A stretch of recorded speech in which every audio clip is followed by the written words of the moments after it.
Tennessee Tech head coach Dewayne Alexander, his team coming off a 28-7 road win against South Carolina State. This week they host Southeast Missouri. Coach, can you give us some thoughts on your team, and then we'll get some questions. First of all, very, very proud of our team. Very proud of of just how they responded from a very disappointing loss the week before on the road at Lindenwood. We had to turn around and go back on the road again. 6.5 hours, 6:45. Bus trip to South Carolina State. Not an easy place to play.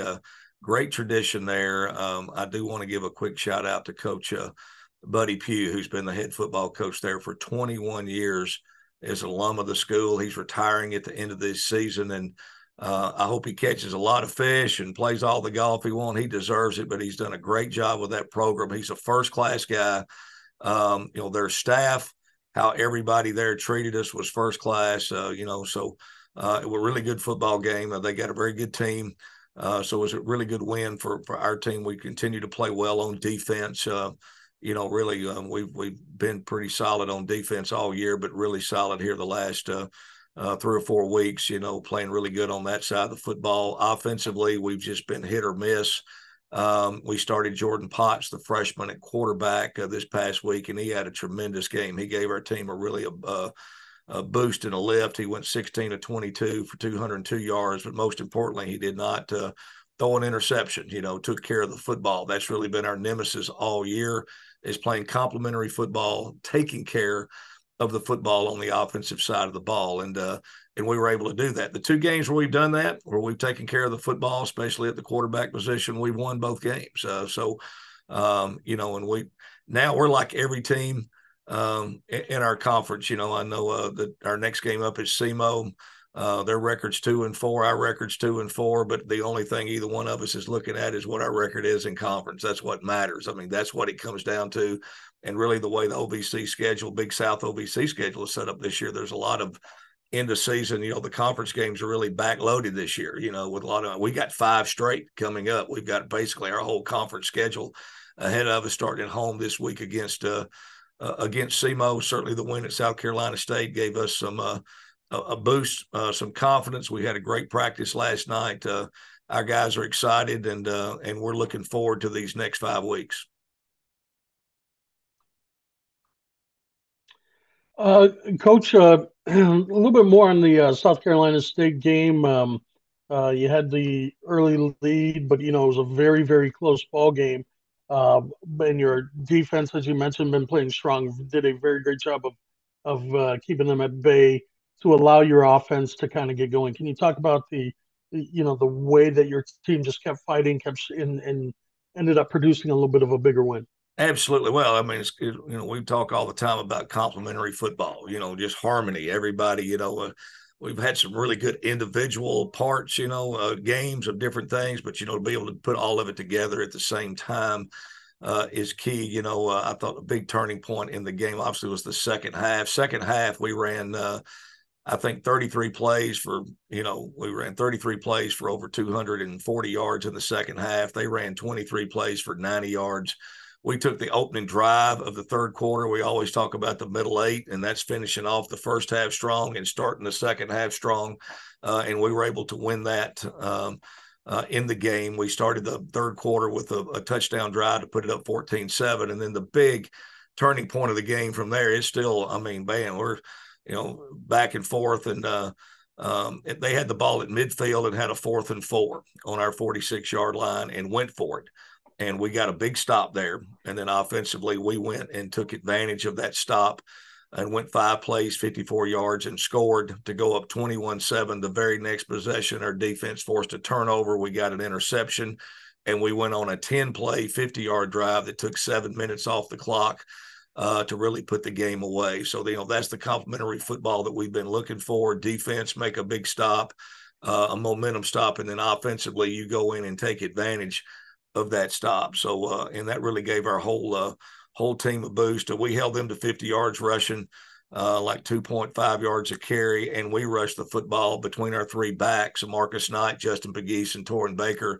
We had 39 carries for like 230 yards and average 5.5 a carry. So anytime you can run the football and stop the run, you always have a chance to win football games. And I thought starting a freshman quarterback, having the ability to get the run game going, that's a quarterback's best friends. Anytime you can run the football and able to control the line of scrimmage a little bit, allows him to, play more confident and play faster. And Jordan, I can't say enough about him. Jordan Potts, our freshman quarterback, of just how, he didn't do anything off the chart dramatic, but he played a very solid football game. He really played like a senior in this game and gave our team a boost and made the plays that he needed to make. So really an overall solid team win, special teams, offense, and defense.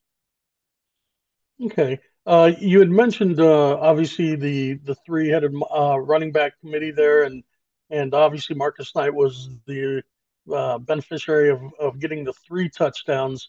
But can you talk a little bit about Marcus, or even the way they complement each other for your running attack? Well, they do. The week before against Lindenwood, we did not have Marcus, so it was big to have Marcus back in the game. He'd had a hand injury and missed the game, and so we had him back. And he's a big back. He's a 6 foot tall, 220-pound back. That gives you just a big physical back. And then Justin Begeese is more of a scat back type. Who plays a lot bigger than he is, but he's quick and shifty and.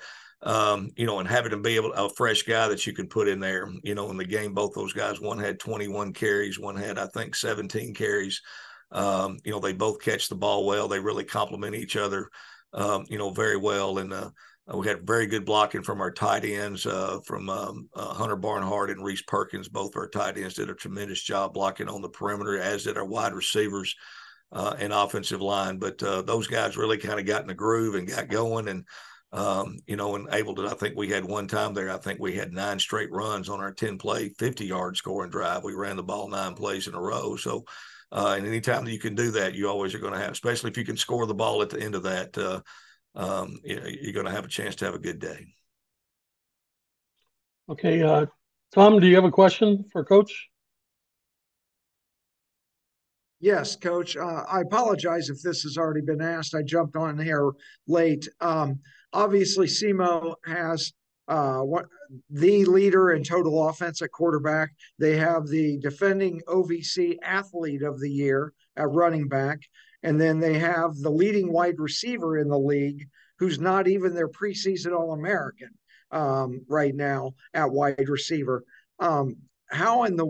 What's the strategy to defend something that's so balanced like that if you take one thing away, it's kind of like putting your finger in a hole, it's going to be leaking someplace else?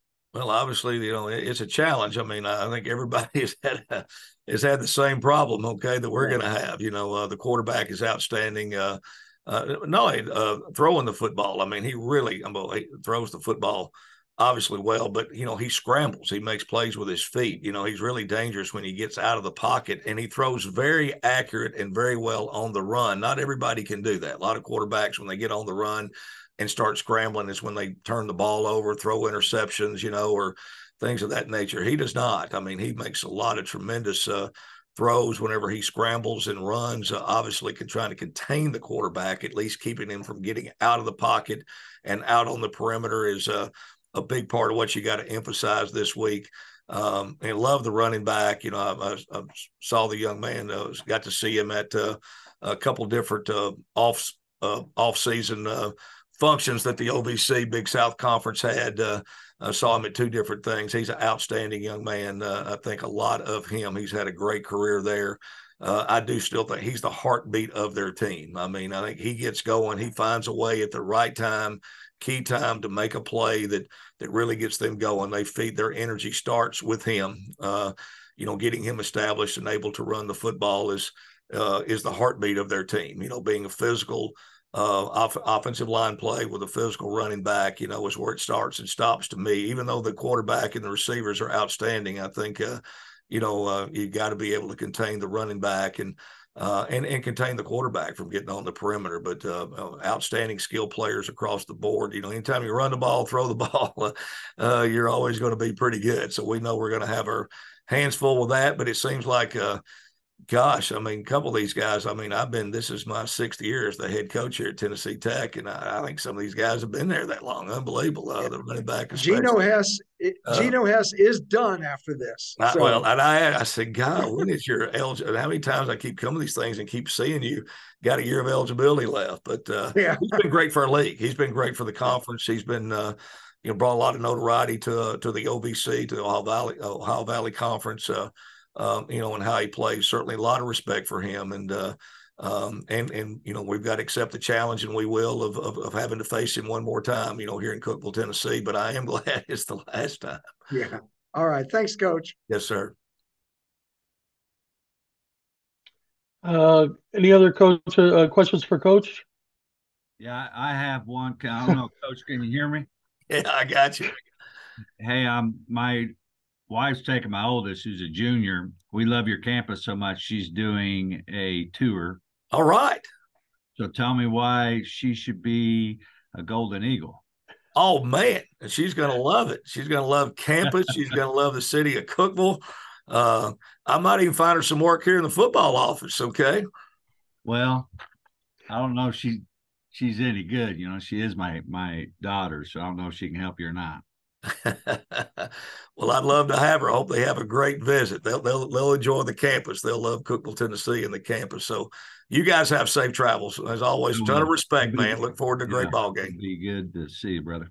Yes, sir. All right, man. Coach, one final question for you. Yep. From me. You talked a little bit about Jordan Potts and playing like kind of producing like a senior, stepping in like a senior. What are some of the things that you have seen in him throughout the year as a true freshman to be able to come in and kind of take over your team?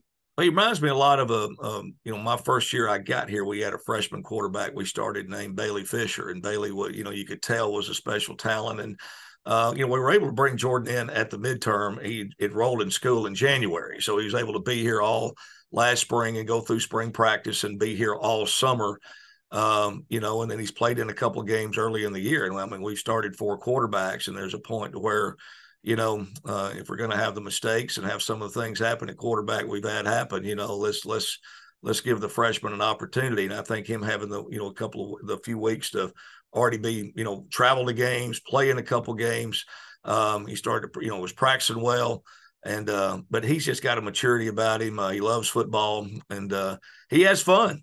He brings some energy and juice. He's a fun kid to be around. He enjoys playing the game. I think if he wasn't playing football, he would play football, if that makes sense. He would just get out and play in the backyard, and he really plays the game like if you went shirts and skins and picked up a team and played football, I mean, he'd be over at intramurals playing. I mean, he just loves to play football. He's a football junkie, and he's fun to be around. He really brought a lot of energy and juice to our team, and it was good to see and fun to see. And he's going to be our guy. We knew he was going to be our guy moving forward, but it was time to go ahead and take the training wheels off and turn him loose. And he did have a good first game. And, we know that it's going to be a challenge this week for him, but he's going to have a good time and fun. He's brought some energy to our team that we needed. We felt like we had skilled players, running back, wide receiver, tight ends. We just got to find a way to get those guys the ball, consistently and take care of the ball at the quarterback position. And he had a good first game of that. So we just hope he follows up with it this week. And I know he's excited to play. And like I said, he had a really good first outing for a freshman. And, for our football team, I mean, any football team, you got to have good quarterback play. It's the most important position in all the sports is the quarterback. If you don't have one, if you're not playing well there, you're going to struggle. I don't care how good you're on defense or anywhere else. You have to be exponentially better than the other team to overcome average or below average quarterback play. That's just the bottom line. And taking care of the football at that position is the number one thing that you have to do. And he had a good first start of that, and that will need to continue. And if he can do that, we have a good football team, but that's something that we'll have to continue is getting good play out of that position. But he certainly is confident and is excited, and we're glad we have him. Well, Coach, appreciate your time this morning. Wish you the best of luck this week. Thank you. Appreciate you.